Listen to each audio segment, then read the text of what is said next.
Bueno, tenemos tiempo para hablar de varios temas antes del cierre. Yo quiero hablar con Cololeli, con María Luisa Cololeli, un tema que tuvo mucha exposición pública en los últimos días. Enhorabuena, aclaro, que es un trámite judicial, que fue un trámite judicial, una causa judicial que derivó en un juicio finalmente y que en la que termina condenado un hombre, un varón, a 19 años de prisión, que toma relevancia este caso por la magnitud y la figura pública que representaba Julieta Prandi, alguien que dice Julieta Prandi en cualquier lugar y más o menos sabe de quién está hablando, una modelo, conductora, con mucha experiencia también en la actuación, y ahora en radio también tiene una presencia muy importante, y su calvario que fue escuchado en varias audiencias en este juicio que se llevó adelante en Buenos Aires, en la provincia de Buenos Aires, y que puso otra vez de relevancia cuestiones que hay que machacar todo el tiempo con mucha información, con mucho dato, no el dato técnico, sino con mucha información respecto a la importancia que tienen que estos procesos, primero tengan la publicidad que se merecen y también tengan la contundencia que se merece la resolución de un conflicto de estas características. Yo quiero charlar con la Colo de este tema, aunque ella ha preparado su mirada, lo ha seguido al tema, no solamente el aspecto mediático, sino también el aspecto técnico, jurídico, desde el punto de vista, ¿no?, de las declaraciones básicamente y los elementos de prueba que pudo corroborar el tribunal que condenó. Así que bueno, Colo, charlemos de eso. ¿Cómo te va? Buenas noches. ¿Cómo va? Buenas noches. Efectivamente nos estamos refiriendo al caso que tiene como protagonista y como víctima a Julieta Prandi. Vamos a recordar que ayer, el 13 de marzo, su ex marido, Claudio Contardi, fue sentenciado, condenado a 19 años de prisión. Inmediatamente fue detenido, ni bien se conoció el fallo en el Tribunal Oral de Zárate Campana, donde se llevó adelante este proceso judicial. El delito por el cual fue condenado es abuso sexual con acceso carnal agravado y daño grave a la salud. Para que tengamos un recorrido histórico breve, muy sintético y también no azaroso, digamos, en relación con este drama que ha sufrido Julieta Prandi, nos gustaría repasar un breve fragmento de una entrevista que ella brindó en 2023 a María Laura Santillán por el streaming de Infobae. Si lo podemos ver, vamos a empezar a recorrer parte de esta historia. Recuperar la libertad de una persona es todo. Le había pedido a quien era en ese momento mi marido, en marzo del 2018, le había pedido el divorcio y se negó a dármelo. Estuvimos en guerra dentro de mi casa durante un año, de mucha hostilidad, de mucha violencia, y sobre todo económica, porque me retuvo mi dinero, bueno, de muchas maneras, incluso me sacó los documentos, mi celular, pasé como situaciones muy de película, que la vida siempre supera las películas. Bueno, las viví todas, entre ellas las amenazas de muerte, y cuando en diciembre tomé coraje y presenté mi divorcio de manera unilateral, habiendo conseguido hacía nada una abogada, a escondidas todo, porque fue todo muy macabro, tener que, viste, como me seguía y me llevaba y me traía y me controlaba a cada paso, porque él me decía, te vas a ir de acá pero sola, sin tus hijos, o sea, se van a quedar acá. Y yo necesitaba un marco de legalidad y de alguna manera tenía terror, la verdad es que estaba aterrada. Estaba aterrada, dice Julieta Prandi en esa entrevista, vivir ese calvario, esa situación que había tenido ya un antecedente durante el noviazgo de Julieta con Contardi. Ella había podido romper ese noviazgo, pero Contardi regresó a su vida, digamos que con una actitud diferente, con una actitud de comprensión. Y bueno, Julieta permitió, y esto no la culpa para nada, por supuesto, porque todo no sé el si contexto, hace falta aclararlo, claro, pero bueno, dale, sí, pero todo el contexto sí. familiar, amigos, conocidos, vieron una persona cambiada, reconocieron que esa pareja podía seguir adelante, bueno, y demás. En el segundo videíto que hemos podido recolectar, vamos a escuchar la declaración de ella durante el juicio de una manera muy breve. A ver. Me humillaron, me apartaron de mi familia. Estuve 4 años sin ver a mis padres ni a mi hermano. Me quedé sola. Esto que hablamos acá durante 2 días y medio es solo una 10ª parte de lo que a mí me pasó. Me pasé un horror. Y yo ya estuve muerta. Porque todavía no me siento una persona libre, plena y viva y feliz. Todavía intento reencontrarme, volver a creer en mí, volver a sonreír, volver a sentirme segura, volver a no recordar los hechos aberrantes que tuve que soportar. Me hubiese encantado no despertarme más. Y eso... Yo quiero agregar hay un par de datos, no, porque agreguemos, porque conversemos. Sí, conversemos. Ella tuvo hijos con Tardi. Digamos, que también le genera un plus. Porque los hijos, frente a este tipo de personalidades, no sé si ese es el caso, pero conozco muchos, también son rehenes, son víctimas, son materia de extorsión, son botines, son la idea de no, ojo con lo que haces porque me llevo a los chicos.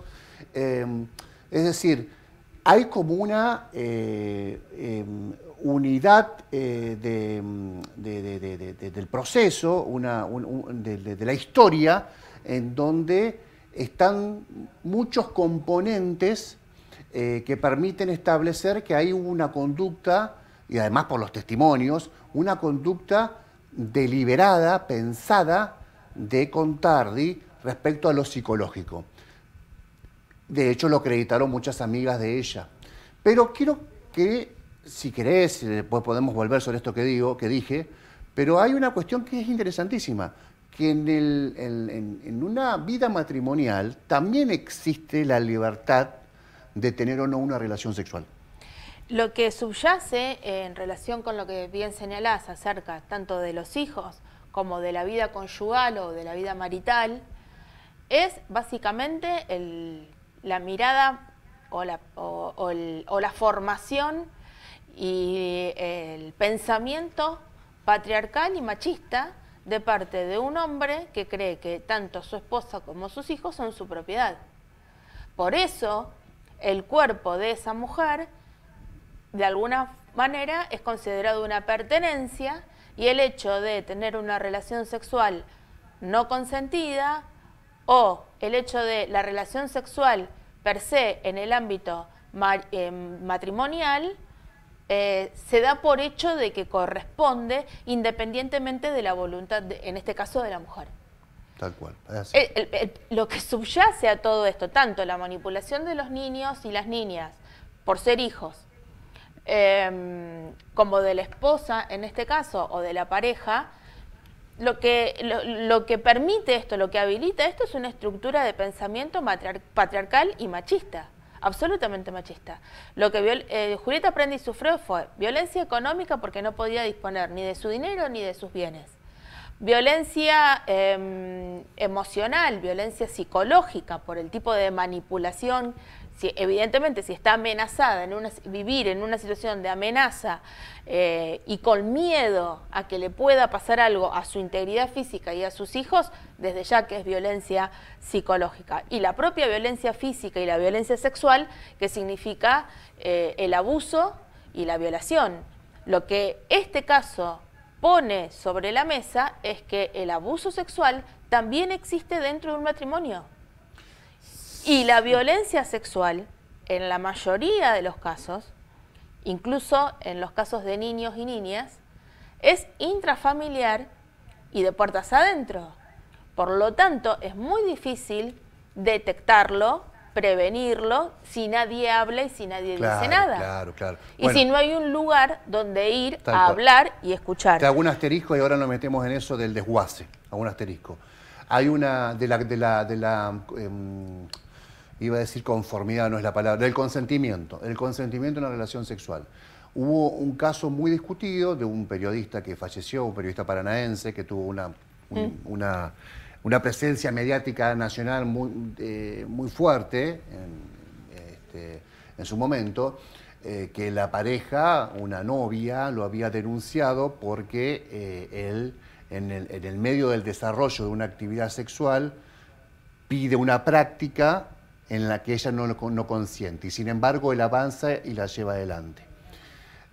Para no meternos en ningún detalle, digo, esa relación empezó siendo consentida y termina siendo no consentida. Por lo tanto, la mujer expresó que, bueno, tuvo que demostrarlo, una pericia psiquiátrica, un montón de cosas que son realmente necesarias, pero que son hiperestresantes para la víctima, para la denunciante. Sí, incluso hasta revictimizante. Porque, sí. Entonces, yo me acuerdo que el comentario que existía era, pero si ella y él andaban juntos, pero si ella y él fueron a su departamento, pero ella y él tomaron, si ella y él se consumieron, pero si ella empezó el jueguito y bueno, se la tiene que bancar, ya se metió en el baile, tiene que bailar. Como una idea de que ya todo está, a partir de esa intimidad, todo está permitido. Y el periodista, que falleció, por eso no quiero señalarlo porque ya falleció, fue condenado por la justicia argentina. Vos decías recién, debe haber espacios, debe haber instituciones, debe haber agencias estatales en donde esto pueda... Julieta Prati porque tuvo el buffet burlando. Y porque es una chica, se ve que muy querida, una chica, digo, una mujer de todas formas, muy querida. Llevó su tiempo. Llevó 5 años este proceso. Renegó un montón, renegó, le costó un montón. Imaginemos las chicas NN, las mujeres sin todo este plafón detrás, sin instituciones que les permitan hacer una denuncia, si alguien que la aconseje. Vos me decías recién, Julieta Prandi abandona su casa. Ella abandona la casa que era de ella. Por una situación desesperante. Desesperante, cuando en realidad una denuncia bien asesorada le permitía iniciar una acción de exclusión del hogar del marido, una medida de distancia, ella quedarse en su casa, no andar renegando, digamos, pidiendo un crédito para vivir en un lugar, y resolvió un problema que era importantísimo, que era el hábitat. Sin embargo, no. Sin embargo, algo falló. No sabemos si fue... En principio es poder estar informados e informadas de los derechos y de las garantías que nos ofrece la ley.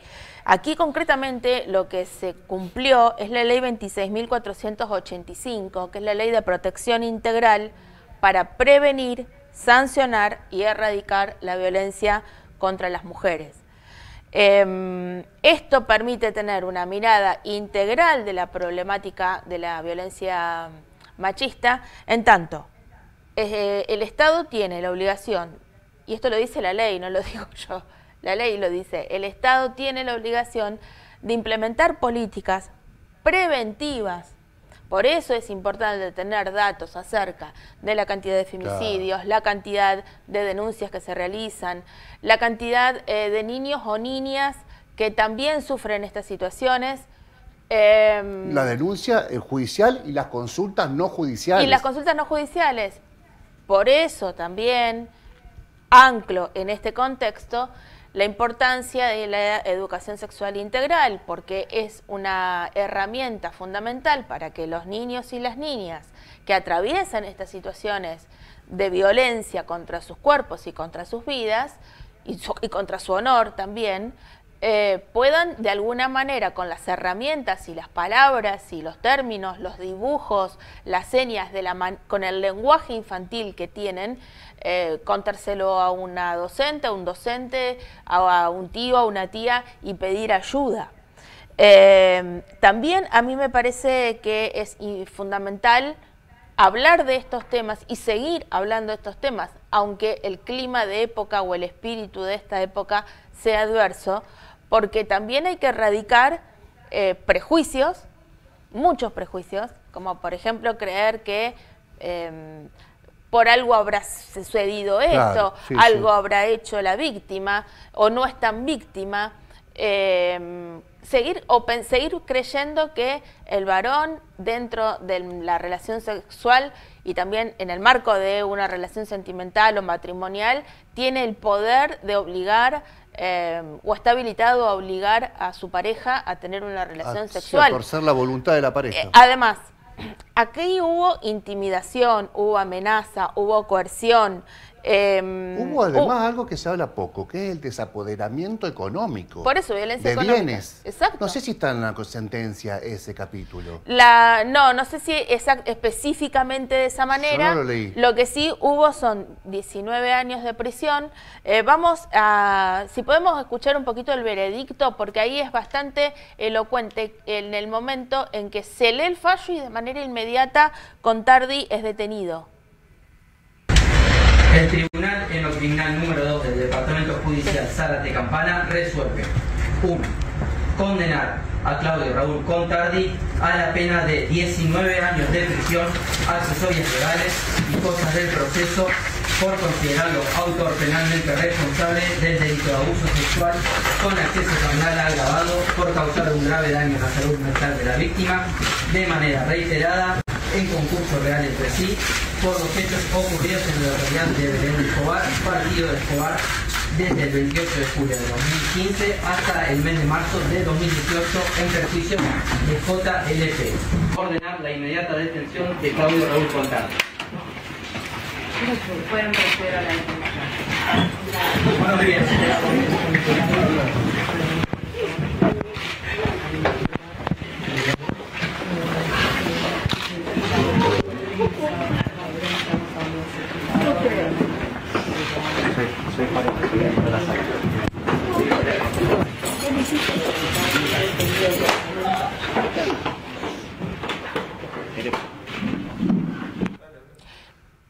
Allí veíamos de qué manera inmediata y efectiva Contardi ya era directamente detenido al finalizar la lectura del fallo que se conoció ayer en el Tribunal Oral de Zárate Campana.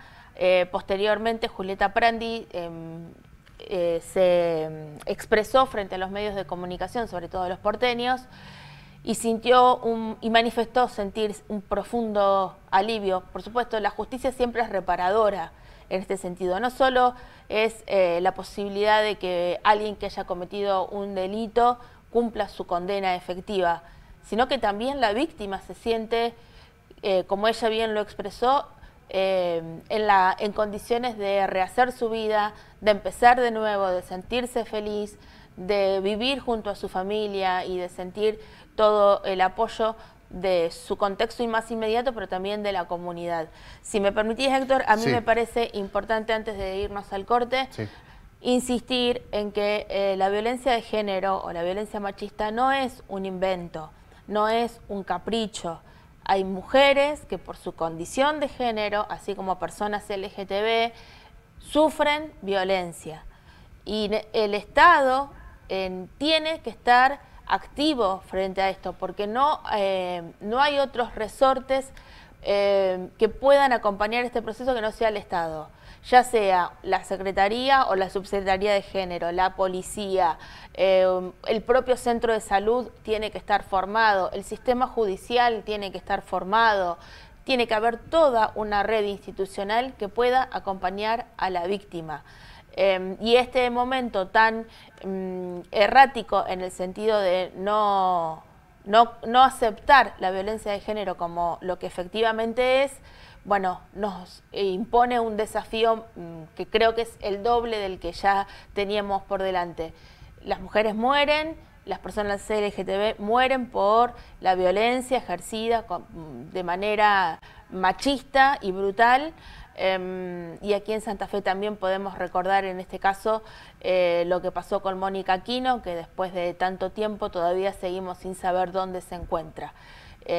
Sin Estado, todas estas situaciones no pueden llegar a un buen puerto.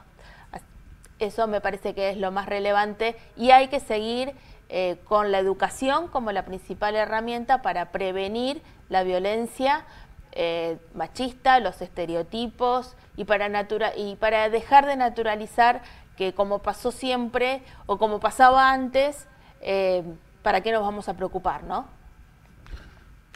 Firmo al pie todo lo que dice la Colo, así que vamos a la pausa, ya venimos.